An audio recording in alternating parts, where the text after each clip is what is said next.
स्वागत दोस्तों इस नए वीडियो में। इस वीडियो में हम चर्चा करेंगे आज क्वेश्चन आंसर सेशन के बारे में। कुछ क्वेश्चन आपने पूछे हैं, कुछ आंसर मैं देना चाहता हूं उसके बारे में। तो क्वेश्चन आंसर सेशन की जहां तक बात है, हम पहले शुरू करते हैं। एक अनुराग पांडे जी पूछते हैं, सर जी मेरा सिलेक्शन किसी और एग्जाम में हो गया है, मैं भी म्यूचुअल लगाया था, मैं सेकंड एम्प्लॉय हूँ, पार्टनर फर्स्ट है, फाइल उनके डीलिंग क्लर्क के पास पेंडिंग है, तो क्या सर अभी हमारे म्यूचुअल कैंसिल हो सकता है? अभी पेंडिंग किस सिचुएशन में? फाइल तो नॉर्मली ऑफलाइन फाइल होती नहीं है, ऑनलाइन फाइल होती है। तो ऑनलाइन फाइल है, एचआरएमएस में है, पेंडिंग है, क्या वो एक्सेप्टेंस ऑर्डर आ गया है, एक साइड से दूसरी साइड एक्सचेंज हो गया है क्या? प्रोसेस कहां तक पहुंचा ये बता। अगर एक्सचेंज हो गया तब स्टॉप नहीं कर सकते, अगर एक्सचेंज नहीं हुआ है तब स्टॉप करते हैं। अब एग्जाम किस एग्जाम में सिलेक्शन हुआ है? रेलवे वाले डिपार्टमेंटल एग्जाम में सिलेक्शन हुआ है कि बाहर के एग्जाम में सिलेक्शन हुआ? कभी भी छोड़ के जा सकते हैं। रेलवे वाले एग्जाम में सिलेक्शन हुआ है कि नहीं, ये क्लैरिटी इस आपके क्वेश्चन से नहीं मिलती है। दूसरा देखते हैं, एक ने पूछा है, शोभित त्रिवेदी ने, सर मेरा स्पाउस ग्राउंड ट्रांसफर है, एनओसी आ गई, रिलीविंग नहीं कर रहे, स्टाफ की कमी बोल रहे हैं, क्या किया जा सकता है? क्या किया जा सकता है, क्या कर सकते हैं आप इस सिचुएशन में? आप ही सोच के बताइए। जब सारे सारे रास्ते बंद होते तो हम लोग क्या करते हैं? उन्हें समझाइए, समझाने का प्रयास करिए। मेरा तो ये मानना है कि स्पाउस ग्राउंड ट्रांसफर का जो रिक्वेस्ट, और कभी कभी कुछ इंटर रेलवे ट्रांसफर को, स्पाउस ग्राउंड ट्रांसफर को कंप्लीटली ह्यूमन ग्राउंड पे रखा गया है, इंटर रेलवे को नहीं रखा। इंटर रेलवे रिक्वेस्ट आपके इच्छा के हिसाब से। स्पाउस ग्राउंड ट्रांसफर में क्या कहा गया, पति पत्नी साथ रहे ताकि उसके बच्चे को दिक्कत ना हो, ह्यूमन एम्पावरमेंट हो। मगर ब्यूरोक्रेसी और बाबूगिरी जो है वो बर्बाद करके रखी हुई है, आप मानिए या मत मानिए, डिपेंड करता है आप कितना संघर्ष कर सकते हैं। ब्यूरोक्रेसी ने पूरा बर्बाद किया हुआ। उन्हें समझना चाहिए मानवता के नाते कि क्यों ट्रांसफर किया जाना चाहिए। जितने भी ऑफिसर्स हैं, किसी भी सेक्टर के, अगर उनकी वाइफ किसी गवर्नमेंट जॉब में, वो अपने स्पाउस ट्रांसफर के बेस पे रुके रहते हैं या कर रहे होते हैं। प्रॉब्लम ग्रुप सी और ग्रुप डी एम्प्लॉइज को आती है, जो कि आ रही है। क्या कर सकते हैं आप बताइए, कमेंट करिए, फिर मैं बताता हूं आपको। टीआरडी वर्सेस सिग्नल कौन सा बेस्ट है?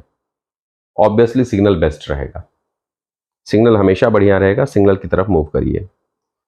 रेलवे की हेल्थ फैसिलिटीज कुछ नहीं है, नाम की है, फेडरेशन ने कभी ऐसा आइटम नहीं लिया है, ओनली एनपीएस के बॉल से एम्प्लॉइज को घुमाती रहती है। विमल कांत, अनडाउटली कई जगह पे, मैक्सिमम जगह पे रेलवे की हेल्थ फैसिलिटी खराब है। रेलवे की गवर्नमेंट हेल्थ फैसिलिटी है, ऑब्वियस सी बात है, उतनी भी बढ़िया नहीं रहेगी जो आप प्राइवेट से कंपेयर करते हैं। मगर अपग्रेडेशंस आ रहे हैं, इम्पैनल्ड हॉस्पिटल्स मिल रहे हैं, आप इम्पैनल्ड हॉस्पिटल में आप दिखा सकते हैं। मैंने वो उस पिछले वीडियो में चर्चा की थी।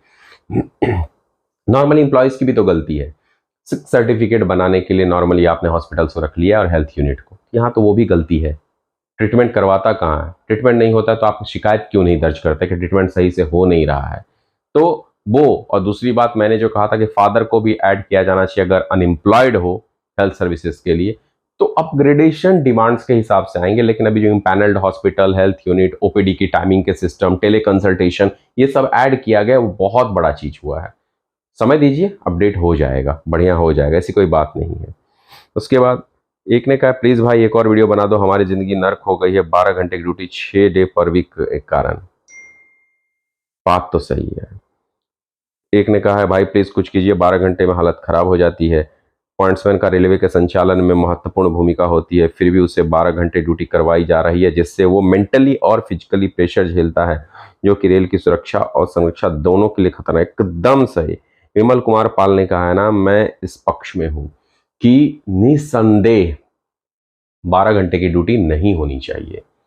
8 घंटे से ज्यादा तो ड्यूटी किसी की भी नहीं होनी चाहिए। Either it is intensive roster, intensive में तो 6 घंटे है, किसी भी प्रकार का रोस्टर है। गाड़ियां पहले से ज्यादा, जब 12 घंटे होती थी तब गाड़ियां बहुत कम थी। अब कहीं भी जहां कम भी है वहां गाड़ी बढ़ चुकी है, तो 12 घंटे का ड्यूटी तो इनह्यूमन है, ये कहीं से उचित नहीं है। संगठनों की सहायता से आप इन बातों को सही मंच पर, सही जगह पे रखे, बातों को पहुंचाए, संघर्ष करे, तब जाके इसका सॉल्यूशन मिलेगा। इसके अलावा कोई और ऑप्शन नहीं है। आगे देखते हैं, ये 3% कन्फर्म है सर डीए। देखते हैं 3%, ये कहते हैं दे राव 98। हाँ ठीक है, 3% आए या 4% का तो सर हम कुछ कर नहीं सकते।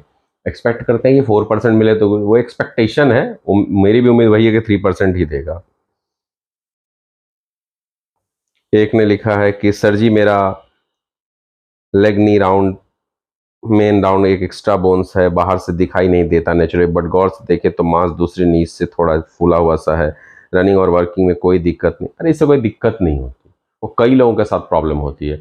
उसेन बोल्ट को तो कहा जाता है कि एक्स्ट्रा मसल मास होने के चलते उसकी स्पीड ज़्यादा थी, तो वॉट एवर, इससे कोई दिक्कत, ये मेडिकल इश्यूज़ में नहीं आती। स्पेशली अगर ऑपरेटिंग और सेफ्टी कैटेगरी की बात की जाए तो उसमें सिर्फ एक ही दिक्कत आती है कि आपका आई साइट का मेन इशू रहता है। तो इससे कोई खास दिक्कत आने वाली नहीं, इससे कोई दिक्कत नहीं आएगी, उसके लिए निश्चिंत रहिए आप। एक ने कहा, नमस्कार, रेलवे में सेफ्टी कैटेगरी की पोस्ट पॉइंट्समैन से 12 घंटे ड्यूटी क्यों ली जा रही है, इस पर आपकी एक रिपोर्ट होनी चाहिए। 90% स्टेशनों पर 12 घंटे ड्यूटी ली जा रही है। ठीक है, जहां जहां 8 घंटे ड्यूटी हो रही है मैक्सिमम स्टेशनों के साथ मैं कवर करता हूं एक वीडियो में कि कहां कहां हो रही है, और वो वीडियो मैं पूरा बनाता हूं, थोड़ा लंबा जाएगा लेकिन सारा वीडियो बना के बताता हूं। 8 घंटे और 12 घंटे नहीं होना चाहिए, मैं भी इसी पक्ष में हूं। 8 घंटे ही ड्यूटी होनी चाहिए, 12 घंटे का ड्यूटी इनह्यूमन है यार।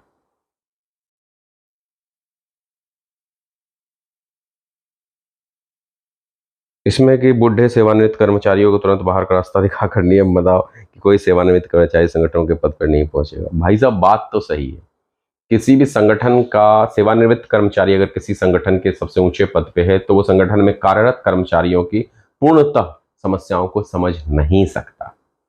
कुछ किया नहीं जा सकता, कर नहीं सकते।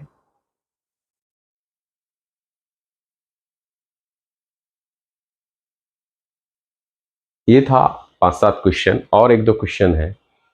एक ने मुझे कहा था कि स्पाउस ग्राउंड ट्रांसफर पे कि उनका प्रोविजनल एक लेटर आया है कि because employees on provisional basis, यानी प्रोविजनल इसीलिए हम नहीं, परमानेंट का आएगा तब करेंगे, वो परमानेंट नहीं, प्रोविजनल होता है। उसका अगर शुद्ध हिंदी कहा जाए तो प्रोविजनल बेसिस पे परिवीक्षा विधीन है, वो टेम्पररी नहीं है। परिवीक्षा विधीन होता है उस दरमियान में आपके कंडक्ट, रूल्स, आचरण, नॉलेज, वे ऑफ वर्किंग सारा चेक किया जाता है। उसमें ये नहीं कहा जाता है कि आप परमानेंट नहीं है कर्मचारी और इसलिए आपका स्पाउस ट्रांसफर एक्सेप्ट नहीं किया जाएगा बिकॉज शी और ही ऑन प्रोविजनल पीरियड। ऐसा नहीं होता। और प्रोबेशन पीरियड ऐसा नहीं है।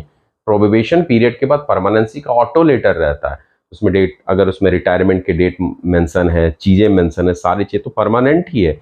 बट वो फर्स्ट ईयर, सेकंड ईयर, 2 साल वो प्रोविजन में चाहिए। अब नए जॉब में, नई पोस्टिंग में जाओ तो आपको 10 दिन 15 दिन ट्रेनिंग भी दी जाती है, जस्ट लाइक वो 2 साल तक कई चीज़ों को सीखता समझता है, वो देखा जाता है। शुद्ध हिंदी प्रोबेशन या प्रोविजनल में टेम्पररी के लिए नहीं यूज किया जाता। इन समस्या ऐसी है कि सही तरीके का, सही शब्दों का समझ नहीं होने से तो समस्याएं हमें और आपको ही आनी है। उसका क्या कर सकते हैं? फिर वही कहूँगा, आप बातें अच्छे तरीके से रखिए, सही जगह पहुँचाइए, प्रयास करिए, स्ट्रगल करिए, बाकी क्या कहा जा सकता है। और भी कोई क्वेश्चंस रहते हैं तो क्वेश्चन पूछिए, मैं वीडियो के माध्यम से या लाइव आकर के आपको अपडेट करता हूँ। वीडियो अच्छा लगा हो तो लाइक सब्सक्राइब भी करिए। धन्यवाद।